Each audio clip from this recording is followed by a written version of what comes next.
everybody, I'm Emma. I'm the midwife here at Beautiful Beginning Birth Center. This is my assistant Bonnie. Today we're going to be learning about posterior position of your baby. So here is our pelvis, and here is our little baby. Hopefully your baby is head down. That's the biggest obstacle here. The next big obstacle is making sure your baby is in a good anterior position for birth. The baby's head enters the birth canal by the tiny little tip, the crown, not straight on in the birth canal. So because of the shape of the baby's head, as you can see, it's a little bit oblong, you want the baby's head to be entering this way in an anterior position. You see this baby is in a left anterior position. The head fits nicely, beautifully out of this pelvis. Same with a straight on anterior position, and here's a right anterior position.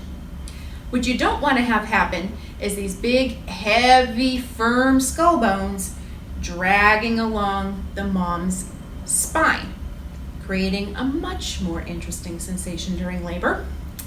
So these are called posterior positions. This is a direct OP position. Here's your ROP position. Here's your LOP position. There are several other positions, but we're not going to talk about those today. You want to avoid baby being in this position because it's a little harder on the baby to actually be born. As you see, babies' heads really don't like to fit out that direction.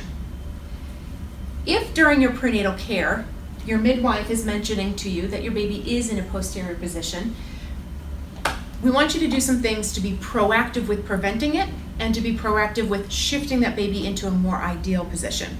One of the biggest things that we see that creates the posterior position of the baby is when women are nice and comfy and slouching along in their chairs, or lounging, sitting in the bed, leaning back, reading their books. While it's comfy for you, if we go back and look at this baby's head again, these skull bones have a lot of weight. Facial bones, not as much weight. So the baby's head, the weight of this head is gonna go where gravity takes it. So if you're constantly leaning backwards and slouching, baby's head's gonna shuffle into this posterior position. If you're forward bending positions, baby's head's going to rotate around and be in a more forward-like position. There are other things that can happen during pregnancy that would hold a baby into a posterior position, but we're not going to discuss those. Let's see what happens if baby is in a posterior position. Things that you can do to help shift your baby. So Bonnie's going to use what we refer to as a birthing ball, also known as a yoga ball or an exercise ball. Any of those are fantastic. She's going to be doing some hip circles. So she's sitting comfortably on the ball. She's going to be circling her hips round and round to kind of help spin that baby into a better position. The next thing she's going to do is try some cat-cow positions for yoga. Here we have Bonnie in the preparing to do the cat-cow position here for helping to turn her baby. She's on her hands and knees. Her knees are hip width apart. And she's going to slowly arch her back down and then all the way back up like a cat. And then all the way down again and all the way back up. This is going to help your baby turn into a more anterior position, a little bit more favorable for the labor and the birthing process. Here we have Bonnie resting in bed.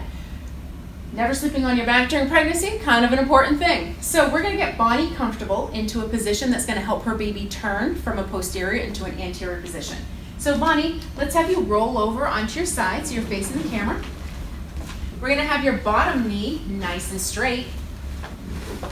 And then I'm going to have you move your top leg up as far as you can get it. And then we're going to give you a nice comfortable pillow for your arm.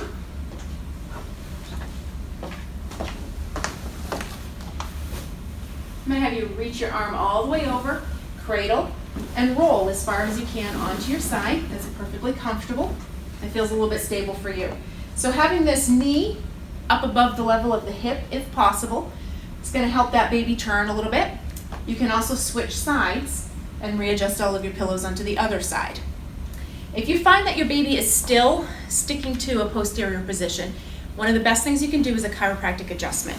There are plenty of chiropractors that are trained to be working on women during pregnancy that can kind of help loosen up those muscles and realign that spine and the pelvis to get the baby into a better position.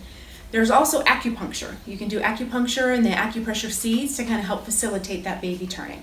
If you have any other questions about your baby's position, ask your midwife.